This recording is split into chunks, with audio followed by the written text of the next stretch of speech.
وزیر احمد صاحب حفظہ اللہ کی اور ان کے برادران کی والدہ محترمہ کے ایثار ثواب کے سلسلہ میں منعقد ہے۔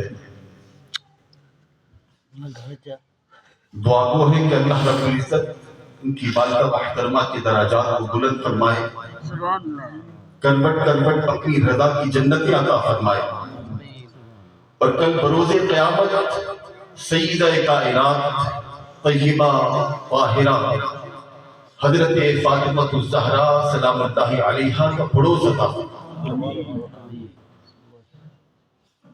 سامعین احتشام، جیسا کہ آپ جانتے ہیں کہ 3 بجے دعا ہونی ہے، مجھے بھی 10 منٹ کا ٹائم دیا گیا ہے۔ جانے والوں کے لیے سب سے خوبصورت ترین تحفہ جو ہوتا ہے وہ ہوتا ہے ایصال ثواب کا۔ سبحان اللہ۔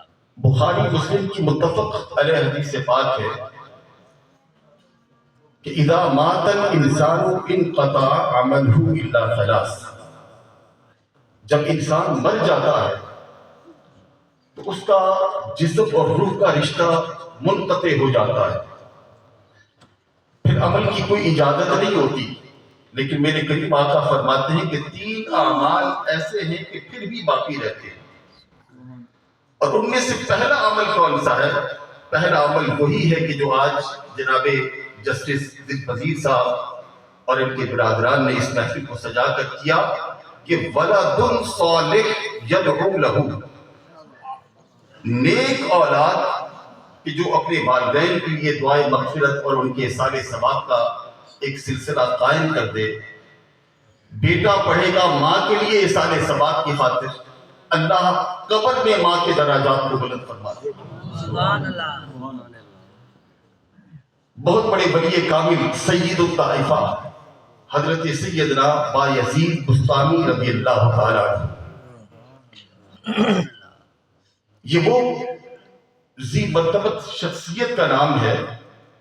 آپ کے بارے میں آتا ہے کہ اذا رؤوا ذکر اللہ، کہ جب آپ کے چہرے کو کوئی دیکھتا تھا تو اسے رب یاد آ جاتا۔ سبحان اللہ۔ اگر کوئی بے ایمان آپ کے چہرے کی زیارت کرتا، ایمان کے شرف سے مشرف ہو جاتا۔ اگر کوئی منافق دیکھتا، اللہ نفاق سے اس کو پاک فرما دیتا۔